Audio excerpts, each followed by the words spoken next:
بسم اللہ الرحمن الرحیم قل هو اللہ احد بسم اللہ الرحمن الرحیم اللہم صلی علی محمد وآل محمد وعجل فرجہم. الحمدللہ رب العالمین وصلی اللہ علی محمد وآلہ الطیبین الطاہرین المعصومین. اللہم صلی علی محمد وآل محمد وعجل فرجہم. ناظرین محترم، سامعین گرامی، السلام علیکم ورحمۃ اللہ وبرکاتہ. یا علی مدد علیہ الصلوۃ والسلام. سلسلہ گفتگو جاری و ساری تھا تاریخ العلماء میں، اور ہم چوتھے نائب جناب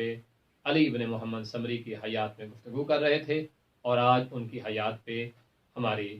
آخری گفتگو ہوگی. اور اس طرح سے نواب اربع پہ ہم نے مکمل گفتگو کر لی ہے، اور اپنے ناظرین اور سامعین کو نواب اربع کے مختصر لیکن جامع حالات سے آگاہ کر دیا ہے کہ ان کا مرتبہ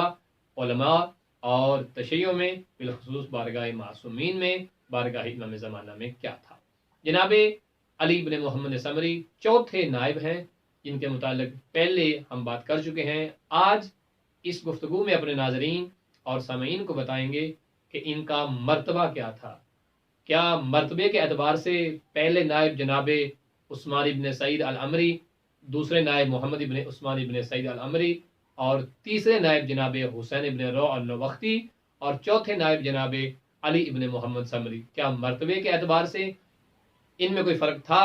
یا نہیں تھا؟ تو یقیناً ان میں فرق نہیں تھا. ہر شخص اپنے شخصی کمالات میں بہت بلندی رکھتا تھا. جس طرح پہلے نائب دوسرے اور تیسرے نائب کے پاس امام زمانہ کے وجود کے صدقے میں، وجود کے توسل سے غیب کی خبریں تھیں، اور وہ لوگوں کو غیب کے بارے میں بتاتے تھے، لیکن اپنی شخصی طاقت سے نہیں بلکہ وجود امام کی برکت سے اور امام کے مطلع کرنے کی وجہ سے ان کے پاس وہ کرامات تھی. بے عین ہی ایسی کرامات جناب حضرت علی بن محمد سمری کے پاس بھی موجود تھی. ایک کرامت ذکر کر کے اس کے بعد وہ آخری توقیع جو امام زمانہ نے ان کے متعلق صادر فرمائی وہ بیان کریں گے. شیخ صدوق رضوان اللہ تعالی علیہ نے نقل فرمایا ہے مختلف راویوں سے، جس کا مفہوم یہ تھا کہ شیخ صدوق رضوان اللہ تعالی فرماتے ہیں کہ جناب علی بن محمد سمری چونکہ صاحب کرامت تھے، اور ان کی کرامت کا عالم یہ تھا کہ بغداد میں وہ اکثر لوگوں سے شیخ صدوق رضوان اللہ تعالی علیہ کے جو والد بزرگوار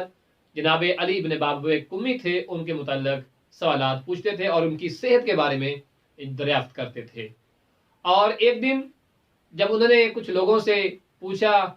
کہ ابن بابویہ کمی کیسے ہیں، تو لوگوں نے کہا کہ خط لکھا ہے اور آیا بھی ہے کہ وہ پہلے سے بہتر ہے. جب بار بار یہ پوچھا اور اچانک کہا کہ پروردگار ابن بابویہ کمی پہ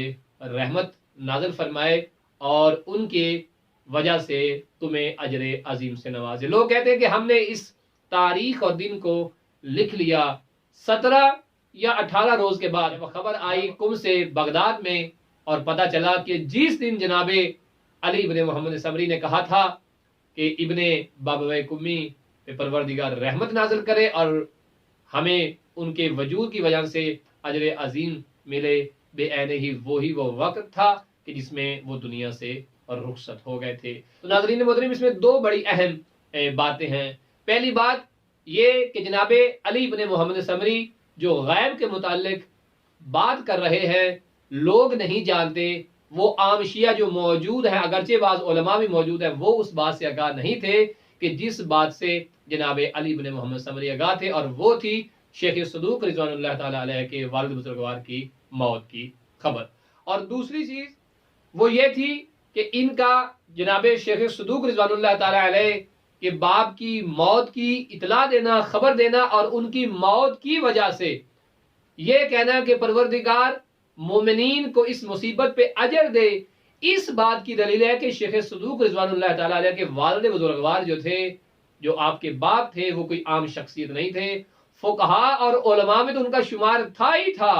اس کے ساتھ ساتھ ان کا امام زمانہ کی بارگاہ میں اور امام زمانہ کے چوتھے نائب کی بارگاہ میں مرتبہ اور منزلت بہت بلند تھی، جس کی وجہ سے جناب علی بن محمد سمری ان کی موت کی اس طرح سے اطلاع دے رہے ہیں اور لوگوں کو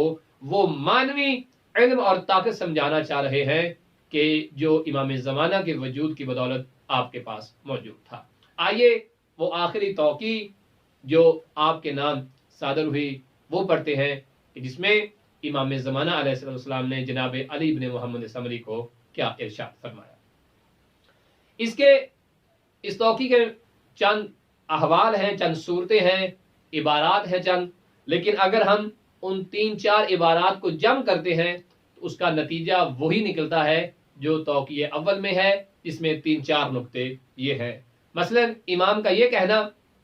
کہ تم اپنے امور کو سمیٹ لو، اپنی جگہ کسی کو وکیل مقرر نہ کرو، 6 دن کے بعد تم دنیا سے چلے جاؤ گے اور ایک بڑی تامہ غیبت، طولانی غیبت کا آغاز ہو جائے گا، اور تیری موت کی مصیبت کی وجہ سے ہم بھی اذیت میں ہیں، پریشانی کے عالم میں ہیں، اور اس کے بعد یہ کہنا کہ تمہاری موت کی وجہ سے پروردگار تمہارے بھائیوں کو اجر عظیم سے نوازے۔ یہ وہ کلمات مفہوم کے اعتبار سے تھے کہ جو امام کی توقیع میں تھے، جس میں اگر ہم گہرائی اور دقت میں جائیں تو ہر کلمہ، ہر لفظ اپنے اندر ایک سمندر رکھتا ہے معنی اور مطالب کا۔ تو آئیے بے عین ہی، بے نفس ہی اس توقیع کو پڑھتے ہیں کہ جو جناب علی ابن محمد سمری کو امام زمانہ علیہ السلام کی طرف سے موصول ہوئی۔ اس توقیع کو چونکہ مختلف صورتوں میں بیان کیا گیا ہے، شیخ کبیر جناب شیخ عباس قمی رضوان اللہ تعالی علیہ، شیخ عباس قمی رضوان اللہ تعالی علیہ نے اپنی کتاب منتہی الاعمال میں شیخ صدوق رضوان اللہ تعالی کی کتاب اکمال الدین کے اعتبار سے اس توقیع کو چند الفاظ کے اختلاف کے ساتھ کچھ اس طرح سے نقل کیا ہے، جس کا ترجمہ آپ کی خدمت میں پیش کر رہے ہیں کہ امام زمانہ علیہ السلام نے کس طرح سے جناب علی بن محمد سمری کی موت کی خبر دی اور کیا ارشاد فرمایا۔ بسم اللہ الرحمن الرحیم۔ اے علی بن محمد سمری، خدا تمہاری مصیبت میں تمہارے برادران دینی کو اجر عظیم عطا کرے، اور ساتھ ساتھ یہ فرمایا اس لیے کہ آئندہ 6 روز میں تم دنیا سے رحلت کر جاؤ گے، رخصت ہو جاؤ گے۔ اگلی تنبیہ جو امام نے فرمائی، آپ نے فرمایا بس اپنے کاموں کو سمیٹو، یعنی آپ فرما رہے ہیں جو امور تیرے ذمہ ہیں انہیں مکمل کر لو، اور آگے فرمایا اپنا جانشین، اور فرمایا اپنا جانشین مقرر نہ کرنا، کیوں؟ اس لیے کہ غیبت تامہ واقع ہو چکی ہے، یعنی امام کا اشارہ غیبت کبریٰ کی طرف ہے۔ اور پھر آپ علیہ السلام نے فرمایا کہ یاد رکھو کہ غیبت تامہ واقع ہو چکی ہے اور اس کے بعد میں ظاہر نہیں ہوں گا، لیکن حق تعالیٰ کے اذن کے بعد، اور یہ ظاہر ہونا اس کے بعد ہوگا کہ غیبت کی مدت طویل ہو جائے اور دل سخت ہو جائیں اور زمین ظلم و جور سے پر ہو جائے، اور اس کے بعد شیعوں کی ایک جماعت یہ دعویٰ کرے کیا کہ وہ میرا دیدار کر رہی ہے، ایک جماعت دیدار کا دعویٰ کرے گی، اور پھر امام نے فرمایا اور خروج سفیانی اور صدائے آسمانی سے پہلے جو دیدار کا دعویٰ کرے گا وہ جھوٹا ہوگا اور تہمت لگانے والا ہوگا۔ لا حول ولا قوت الا باللہ۔ تو سامعین محترم، ناظرین کرام، یہ وہ توقیع تھی۔ اسی طرح کے چند الفاظ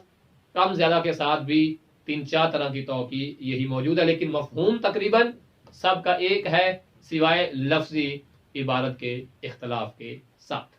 تو یاد رہے غیبت کبریٰ میں جو شخص یہ کہہ دے کہ میں جب چاہوں امام سے ملاقات کر سکتا ہوں، امام علیہ السلام نے اسے جھوٹا کہا ہے اور تہمت لگانے والا کہا ہے۔ ہاں، امام جب چاہیں، جس سے ملاقات کرنا چاہیں، امام تو ملاقات کر سکتے ہیں، لیکن کوئی شخص یہ دعویٰ نہیں کر سکتا کہ وہ امام سے رابطے میں ہے، اور جب چاہے وہ امام سے رابطہ کر سکتا ہے۔ کیوں؟ اس لیے کہ غیبت کبریٰ میں جو طولانی غیبت تھی، جس میں نیابت خاصہ جو تھی وہ ختم ہو چکی تھی اور نیابت عامہ کا آغاز ہو چکا تھا، اور مومنین اور شیعوں کی رہنمائی کا سلسلہ فقہاء اور علماء کے ہاتھ میں تھا، لیکن اس میں امام نے کسی فرد کو معین نہیں کیا تھا، بلکہ چند علامات ذکر کی تھیں جو ہم اپنے پہلی یا دوسری سلسلہ گفتگو میں بیان کر چکے ہیں۔ کہ یہ علامات ہوں اور تم بھی تحقیق کرو اور ان سے دین سیکھو، فقہا اور علماء سے۔ لیکن کسی شخص کو یہ حق حاصل نہیں ہے کہ وہ نیابت خاصہ کا اعلان کرے۔ نیابت عامہ ہونا اور ہے اور نیابت خاصہ ہونا اور ہے۔ نیابت خاصہ کیا ہے؟ یعنی امام علیہ الصلوۃ والسلام بذات خود ایک فرد کو شخصی طور پہ معین کر رہے ہیں۔ اور نیابت عامہ کیا ہوتی ہے؟ نیابت عامہ یہ ہے امام علی مقام علیہ الصلوۃ والسلام نے کسی فرد خاص کو معین نہیں کیا، بلکہ چند علامات ذکر کی ہیں اور مومنین سے کہا ہے کہ یہ علامات ہیں، تم تحقیق کرو اور دیکھو یہ علامات جن کے اندر موجود ہیں وہ ہماری طرف سے تم پر ایسے ہی حجت ہیں جیسے ہم ان پر حجت ہیں، اور ان کی گفتگو ایسے ہی ہے جیسے ہماری، ان کا انکار کرنا ایسے ہی ہے جیسے ہمارا انکار کرنا، اور ان کی توہین کرنا ایسے ہی ہے جیسے ہماری توہین کرنا۔ تو ناظرین محترم، سامعین گرامی، تو غیبت صغرا کے بعد غیبت کبریٰ کا آغاز کچھ اس طرح سے ہوا۔ ہماری گفتگو نواب اربع کے اعتبار سے غیبت صغرا میں کمپلیٹ ہوئی، لیکن یاد رہے جو اگلی گفتگو کا سلسلہ ہوگا وہ بھی ہوگا غیبت صغرا میں، لیکن نواب اربع کی حیات نہیں، بلکہ ان علماء پہ ہم گفتگو کریں گے کہ جنہوں نے غیبت صغرا میں جو خدمات انجام دی ہیں وہ کیا تھیں، وہ علماء اور فقہا ان نواب اربع کے علاوہ کون تھے، کہ جب پوری دنیا کسی اور طرف تھی اور وہ بزرگان شیعت کو بچانے کے لیے کس طرح رات دن محنت کر رہے تھے، اور بالخصوص وہ شخصیت جنہیں شیخ کلینی کہا جاتا ہے۔ تو انشاءاللہ تعالی اگلی گفتگو ہوگی اصول کافی کے اس عظیم مصنف اور اس عظیم فقہ الاسلام مجاہد کے اعتبار سے ان کی حیات طیبہ کہ ان عجیب و غریب احوال کے بارے میں کہ جنہوں نے جاتے جاتے ہمیں ایک ایسا تحفہ دیا کہ جو تحفہ ان کی پہچان بن گیا، اور اس تحفے کا نام ہے اصول کافی، جو شیعہ مذہب کی حدیث کی سب سے پہلی کتاب ہے۔ اپنا بہت سارا خیال رکھیے گا، انشاءاللہ اسی موضوع پہ بات کریں گے۔ وصلی اللہ علی محمد وآل محمد۔